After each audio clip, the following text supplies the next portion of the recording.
All right, guys, welcome to Beginner Guitar Class 2. So today we are going to first do some review and then learn our last chord in the key of C. So quick reminder, when we find chords, we number our fingers, 1, 2, 3, 4.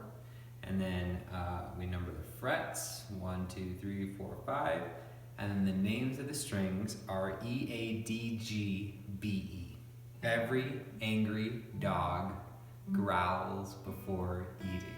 Okay, so let's review from last week. I'm not going to go over these ones, but let's make a C, because everything in the key of C goes back to a C chord.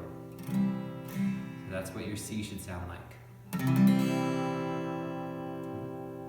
Now let's go up to a G. Top two fingers go up. First finger comes off. Pinky finger goes down to the 3rd fret of the E string. That's what your G should sound like. Go back to a C, and then let's go down to an F. This finger, first finger stays there. These two fingers go down 1 string each, and your pinky goes down to the 3rd fret of the E string.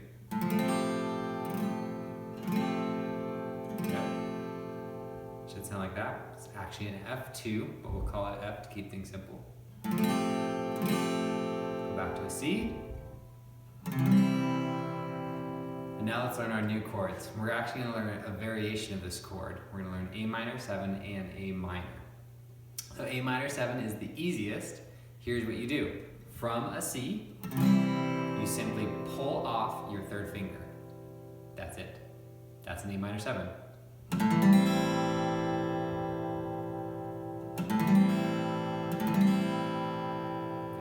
A minor 7. Just pull off this finger from a C chord and now you have A minor 7. A minor is also easy. What you do to make a true A minor is you take this 3rd finger and you tuck it underneath your 2nd finger. So your 3rd finger will go on the 2nd fret of the G string. 3rd finger on the 2nd fret of the G string, everything else stays the same. So your 2nd finger is still on the 2nd fret of the D string. Your 1st finger is still on the 1st fret of the B string.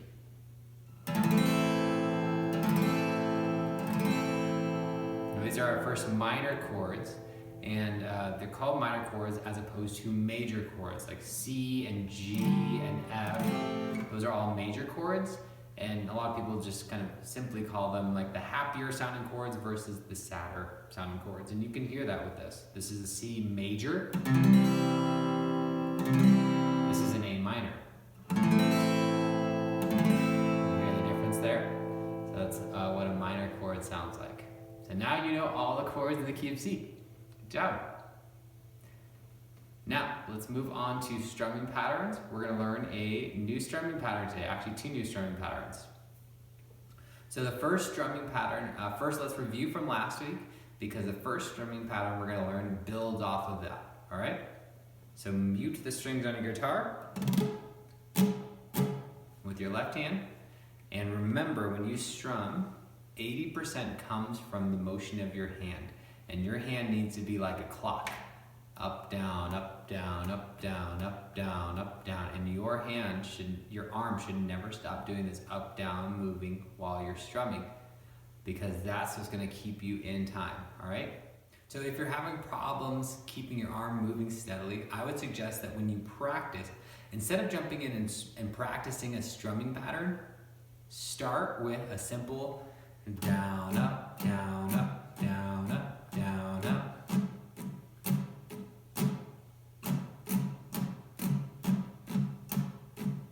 And what that's going to do is going to build that muscle memory in your arm and your wrist to know you just never stop making this movement, okay? So, first strumming pattern that we learned last week is down, up, down, up, up, down, up. So let's do that together. Down, up, down, up, up, down, down, up, down, up, up, down, up, down, up, down, up, down, down, up, down, up, down. Okay. Now the new strumming pattern we're going to learn is identical to that, except we take out the 2nd up you do.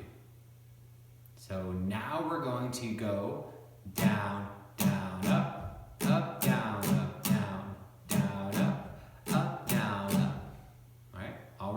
is taking away one up from what we did last week. Okay, so first let's say it together, then we'll mute it together, and then we'll put it together with the chords, all right? So just say it at first while you move your arm up and down without stopping, all right? Down, down, up, down, down, down, up, down, down, down, up, down, down, down, up, down, down, down, up, down, down, down, up, down. Okay, good. Now let's put that together with some chords, all right? So let's just walk through our chords in the key of C. Let's start with a C. Let's do it. Down, down, up, down, down, up, down. Good. Now let's move to an A minor, our new chord. So you're going to take that third finger again, put it underneath your second finger, second fret of the G string. Down, down, up, down, down, down, up, down. Good. Now let's go to a G. Down, down, up, down. And now let's drop down to an F.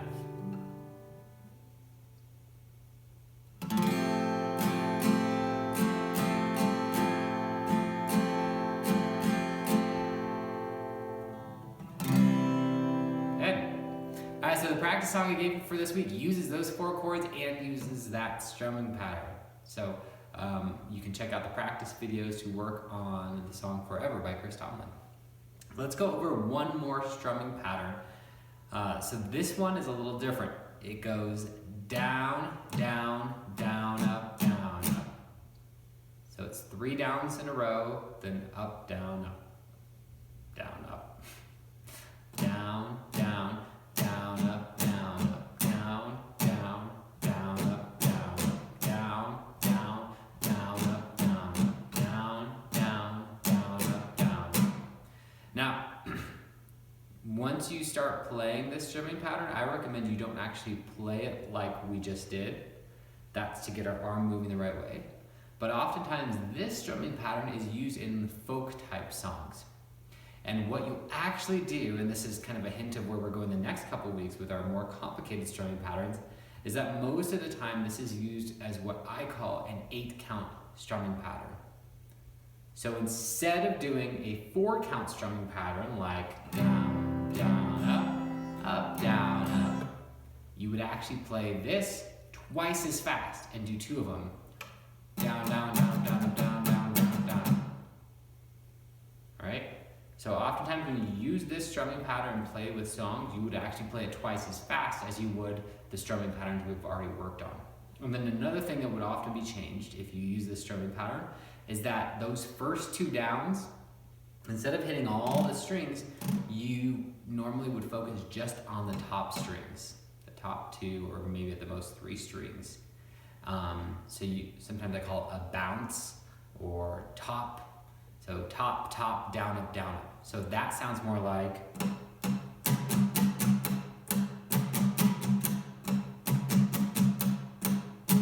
So bounce, bounce, down, up, down, up, bounce, bounce, down, up, down, up, bounce, bounce, down, up, down, up, bounce, bounce, down, up, down, up, bounce, bounce, down, up, down, up, bounce, bounce, down, up, down, up, bounce, bounce, down, up, down, up.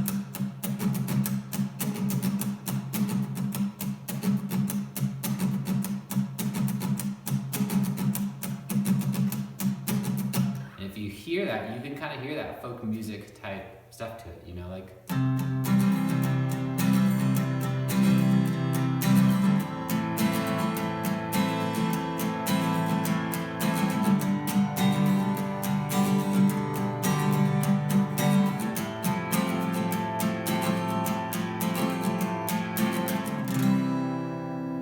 So that's more just for fun, for extra credit. If you get bored with the other strumming patterns, you can play around with this one and speed it up. But again, keep that hand movement consistent. All right?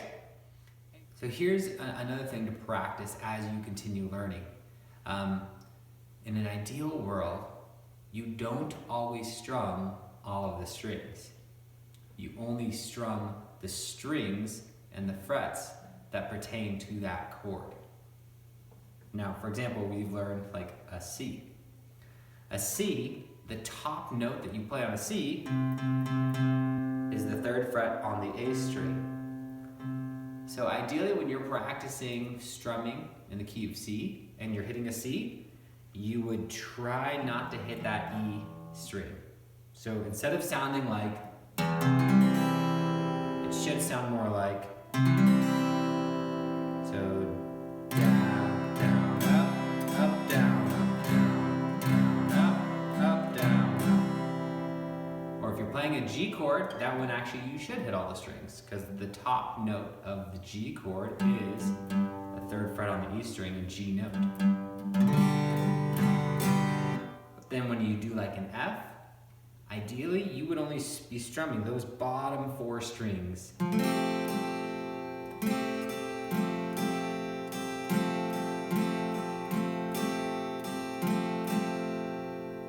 Or with A minor, the top note of that is not the top one you're pressing, it's actually the A string open. That's the top note of the A minor chord. So again, you would try not to hit the E string. And if you want, you can do what I sometimes do. You might have even noticed me doing this. I rest my thumb on the top E string lightly. And what I'm doing is I'm muting that top E string so that if I accidentally do strum it, it's not going to sound very loud. So you can see like I have my thumb here on A minor and I just rest it lightly there. It's not pushing down because that would be the wrong note. It's just resting there lightly so that even if I hit that E string, it won't be very loud in that A chord that I'm strumming.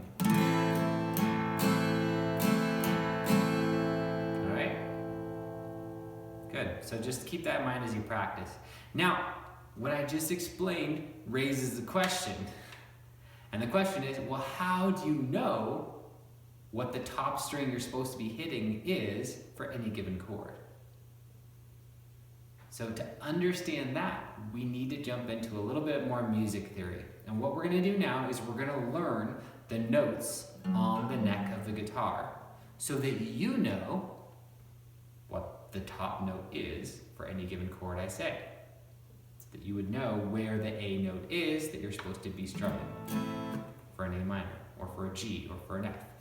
So here's the way this works. We're gonna pause the video for a second and switch over to the piano and learn how notes work on the piano. And then that way when we come back and we look at the guitar, it'll make a lot more sense why we count the notes on the fretboard the way we do. Okay, so we're hanging out at the piano because the piano makes the musical alphabet a little more clear than looking at the fretboard.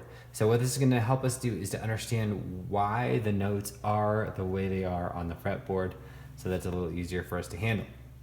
So if you look at a piano, there's white keys and black keys. These are whole notes, and in the musical alphabet, you start with A, which makes sense, but you end with G, and then it repeats. And if you know your piano, you know you look for the 2 black keys, and just to the left is a C.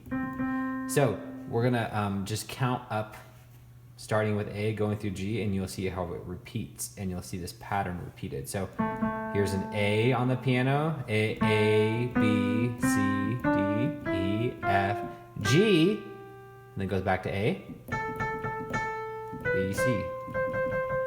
So every time you see the 2 black keys, that's a C. So that's just octaves. 1 octave higher, 1 octave lower, but the same note. Same thing with your A's. Okay, sorry, right here. So A, B, C, D, E, F, G. After G, it goes back to A. Okay? So that's the whole notes. Now on a piano, you also have these black keys. People call these half notes. And they are a note halfway between, for example, a C and a D.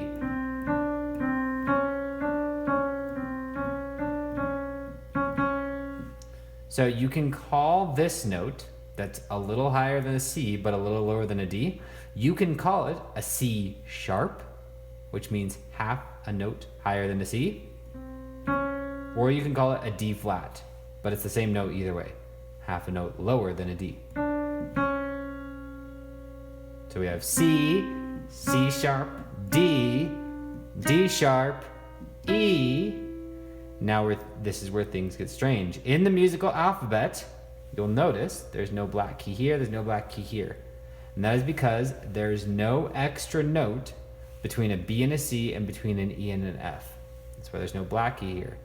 So if you say E sharp, that is an F.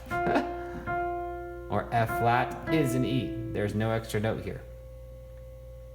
So if we're hitting all of these, if we walk through that musical alphabet one more time and hit every single key this time, not just the white keys, here's what it sounds like. A sharp, B, C, so there's no extra note here, C sharp, D, D sharp, E, F, F sharp, G, G sharp, A, and then it repeats. All right, and again, what you notice is there's no extra note between a B and a C or between an E and an F. All right, so now that you understand how notes work on a piano, let's talk about how that transfers to the fretboard and to the notes on the neck of the guitar.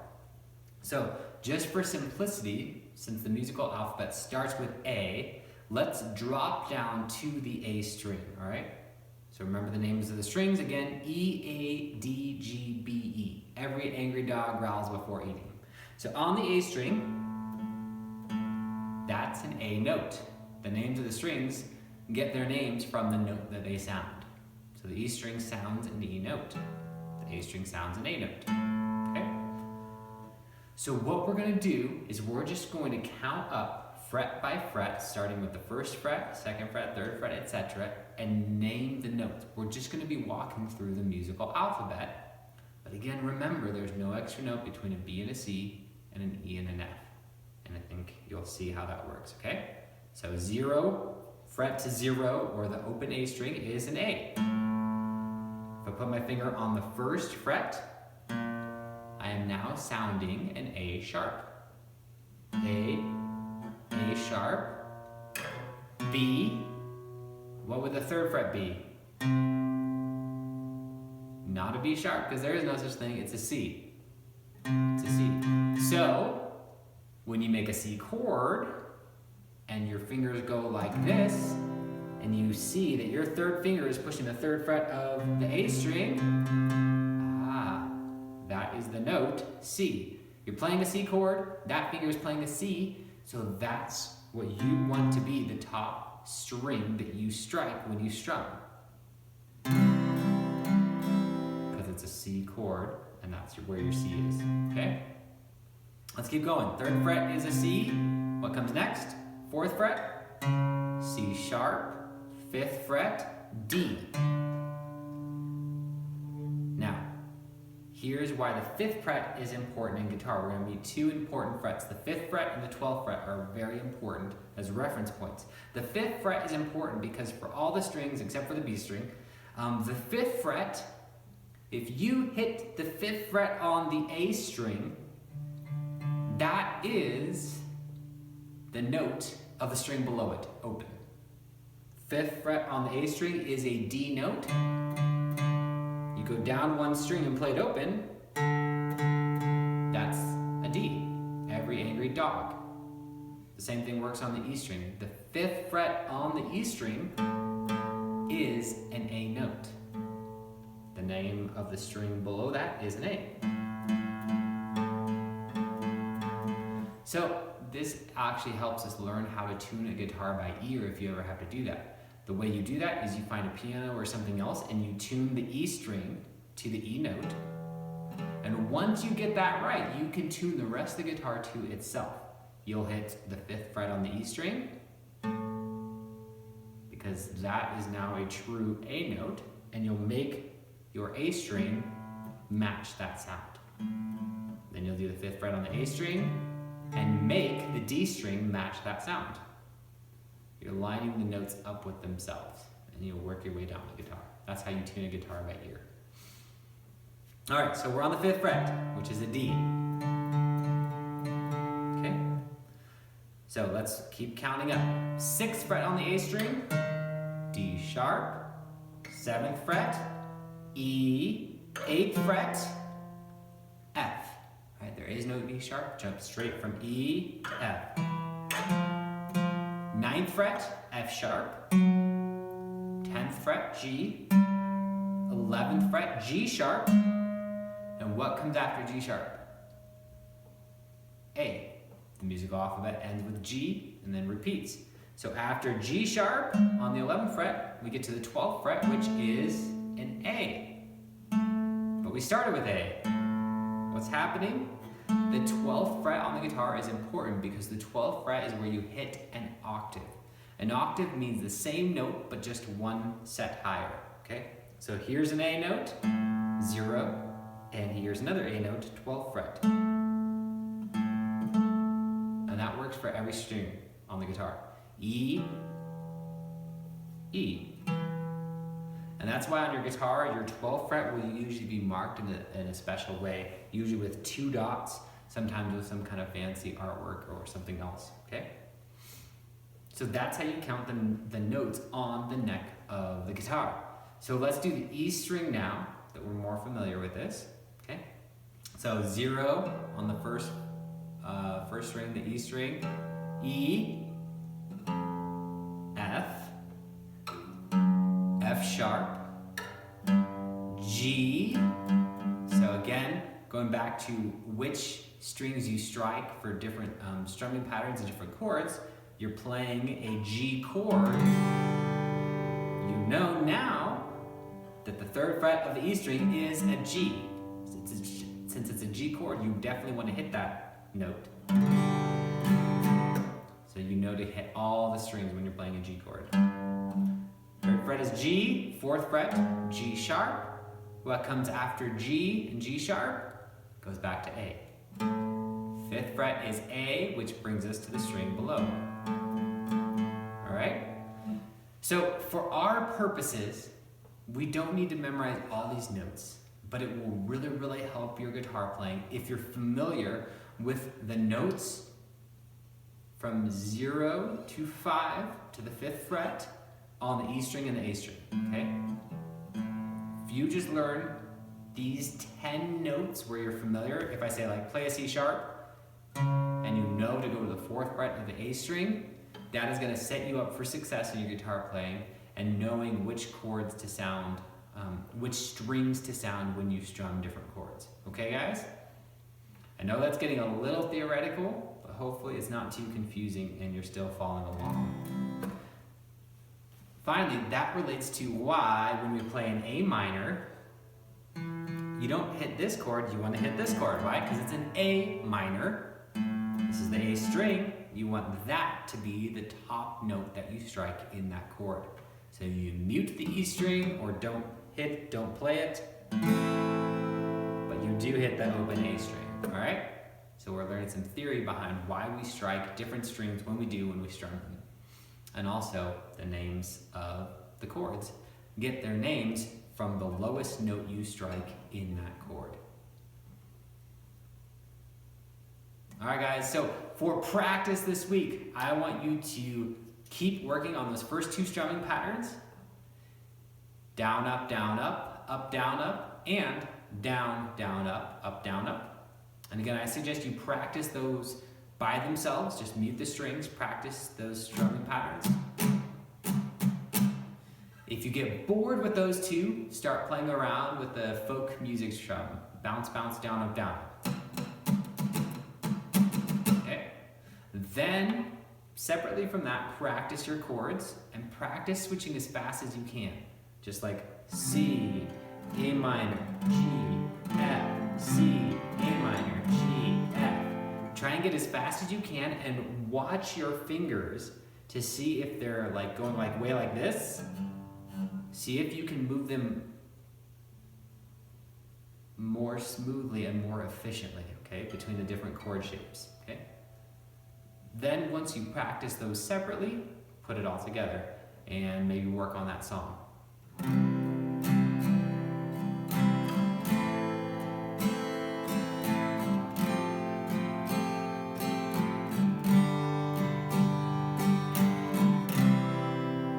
And then finally, practice counting the notes on the E string and the A string up to the 5th fret. So just take a minute and go E, F, F sharp, G, G sharp, A, then go down to the A string, A sharp, B, C, C sharp, D. That's it. All right, guys, if you work on all that, you'll be doing very well, and we'll be set up for this next week where we're gonna learn a whole nother key in guitar. We're gonna learn the key of G, and then we're also gonna learn our first true 8-count strumming pattern. So I look forward to next week.